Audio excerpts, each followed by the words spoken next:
So guys, we will just vlog the 16,000 square meters. It's still along the river guys, pero yung bahay na yan ay galing yan doon, pinalipat dyan sa tabi ng river. Kasi sila ang nakatira for a long time ago. Then pinatawag sila na may-ari ng 1.6 or 16,000 square meters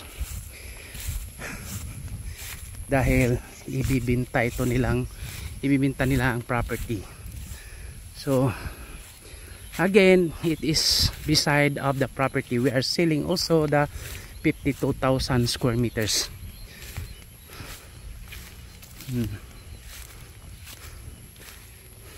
Yung bahay na yan kasama. So ito po yun.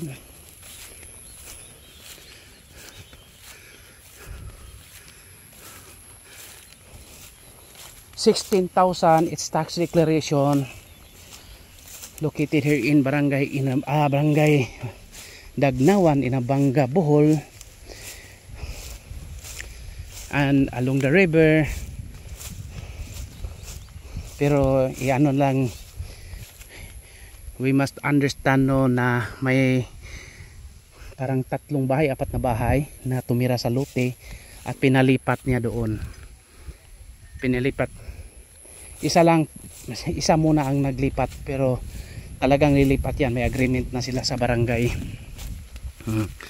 Nakita mo mga bahay doon, kasama yan. So yun po, maganda yung property honestly, because actually maganda dito, climate, presko, hangin.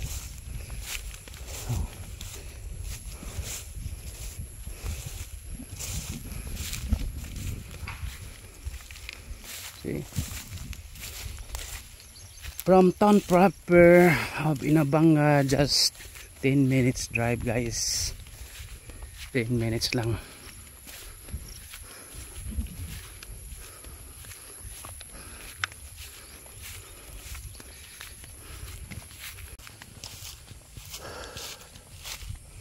Yung bahay na yan, kasama yan sa 1.6 guys. Pero again, may agreement na sila ni may-ari. Kasi si may-ari talaga, 3 yan, mga anak. Patay na kanilang mama o mother or parents. At nandun nakatira sa Mindanao. At may mga sariling negosyo din. So they are contractors according to my friend, no. So yun po.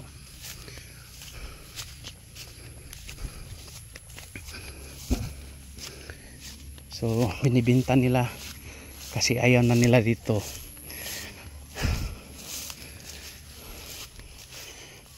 At least okay pa rin, kahit tax declaration pwede man yan ma-title directly. So ito yung mga tanim niya, mga kasaba. So may mga 3 niyog, no? 3 coconut trees. May bahay. Pero ano yan guys, i-transfer talaga yan.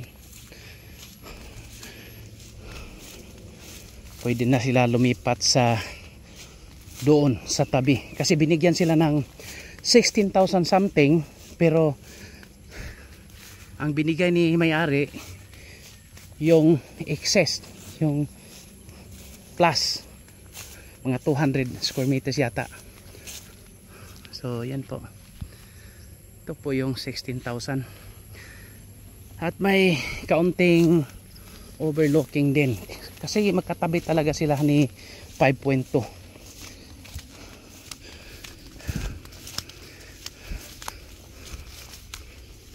Magkasama sila, magkapatid. Mama ni 5.2 at mama ni 1.6 ay magkapatid. Yon ang story. So ito po, hanggang dito pa yata yon, ang 1.6.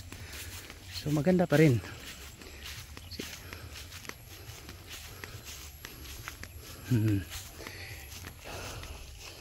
Maganda ang lupa, dark black, ano ba yan, dark or black, fertile.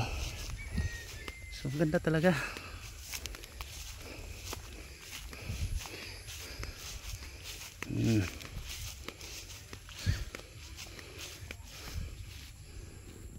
Yan po, yan 1.6 po yan, at 150 pesos per square meter. Yun po mga sasakyan, no, mga tourist yata yan, no, nag-direct, nag-shortcut galing yang Danau, kasi ito pa Danau Bohol yan eh.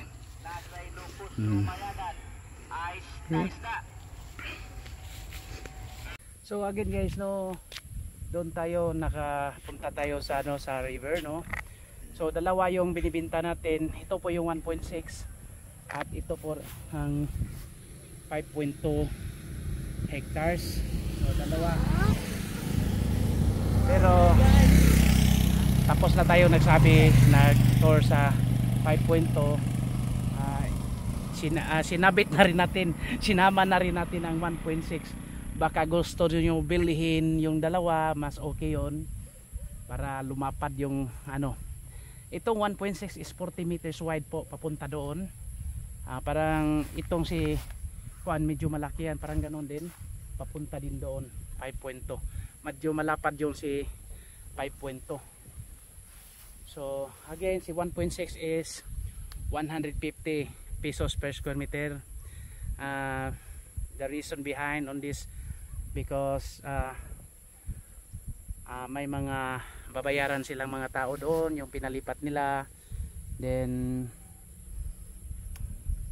medyo ano rin sila, medyo may financial capacity. Tulad ni ano rin, may financial capacity yan si 5.2. Mga kwartahan na diri sa amo na lugar, pero kwartahan meaning they are really, pero okay lang kasi ibibenta naman talaga nila yan lahat. Okay, let's continue para makita nyo ang daanan dito. I-ano lang natin.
Po, mga expat na po to, mga may-ari dito guys. Yan, giluti-luti yan. Yan, may-ari nag-subdivide. Yun po.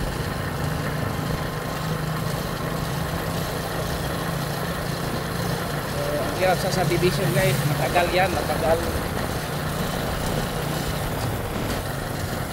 ma-approve.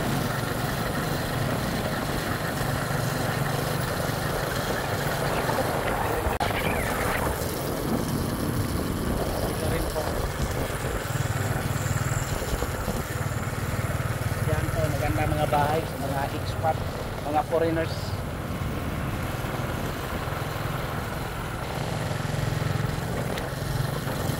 Yan po. Kadalasan dito guys, mga bahay ng mga expat.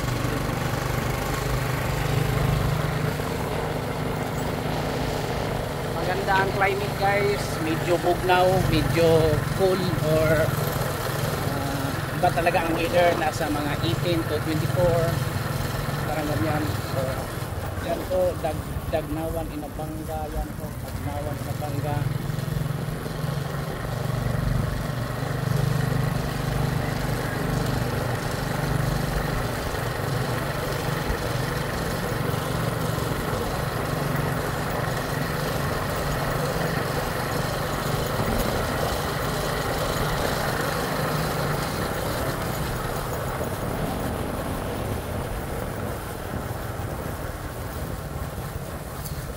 So ito po yung corner guys, papunta na po yan ng Danau Buhol, di Danau Cebu. Ito po yung para town proper ng Sagbayan. Okay po, again, thank you very much and God bless to all. If you have property or properties for sale, just submit it to us. And we have YouTube channel, just subscribe and like, share. Again, thank you very much and God bless all. Happy viewing. Bye.